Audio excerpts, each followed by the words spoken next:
Let's look at this, right? We've talked about playing an E chord, okay?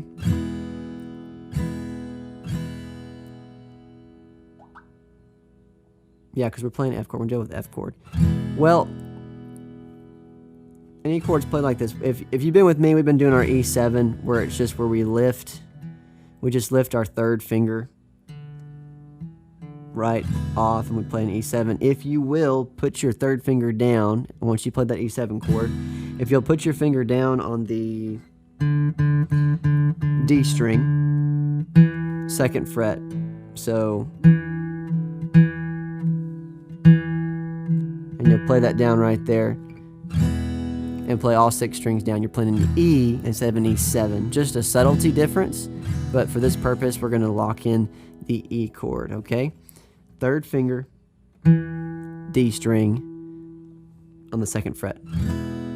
Once you get your E7 chord built in there. Now, what we're going to do is you're going to flip your fingers around. It's like, what do you mean flip my fingers around? Well, E chord, same thing. Just playing it with your 2nd finger, your 3rd finger, and then your pinky, your 4th finger. And it's like, well, what does that have to do? Well, because if we play it like that and we slide up 1 fret and bar it, that's the F chord.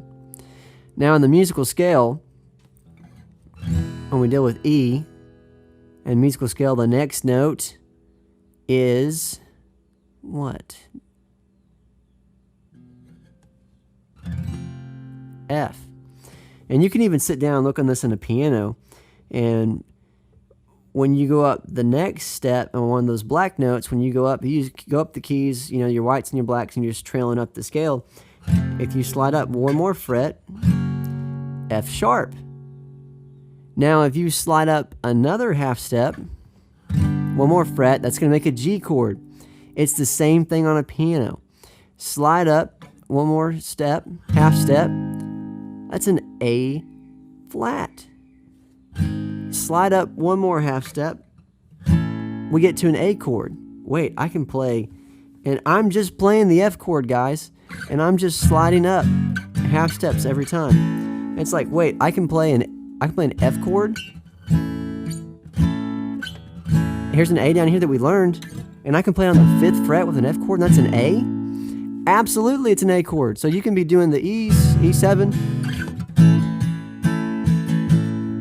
Totally fine, perfect. If I go up, if I can keep my neck in screen, I'm going up really far. If I go up another half step from the 5th fret, go to the 6th fret, that's B flat. Didn't we just learn B flat down here? And I can play it all the way up there? Absolutely. 1 more half step, B. 1 more half step, C. I can play a C there. Absolutely.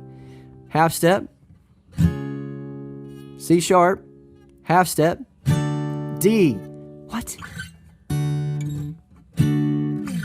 I could play an E, I could play a C, I could play a D, I could play an A. So I could do like an E, A, D, E, A. I can play them up the neck. I can change. Wow. And when you're on that 10th fret, I'm on the 10th fret. If I keep this in view, wow. I'm not going to worry about my right hand right now.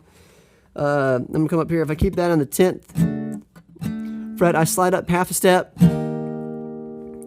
That's going to be what? D sharp? Potato, potato, however you want to call it right now. What we're doing, we haven't selected a key exactly. And then slide up another half step on the 12th fret. We get an E chord. What?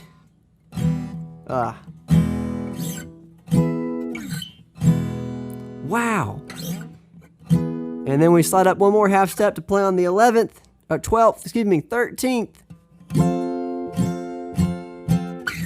And we make it back to F. Right? You got those big classical finishes, right, when you do those chords? I like it more on C when you do it, but those big finishes. Everybody everybody gets impressed with. They're just jumping octaves, okay? So going in the order of this scale, and you can follow up the piano, and it's the same thing on the guitar. Start with your E chord. E, half a step. F, half a step. F sharp, half a step. G, half a step. A flat. A, B flat. B, C, C sharp. D, D sharp. E, F. And all I'm doing is playing the F chord. All I'm doing is playing the F chord and sliding up half a step every time. And you can do that with any bar chord. If you know the scale and you know the order of the scales, you know what you're playing. I could have a G chord. I could have an A chord, a B, a C, a D. And that works with all the bar chords.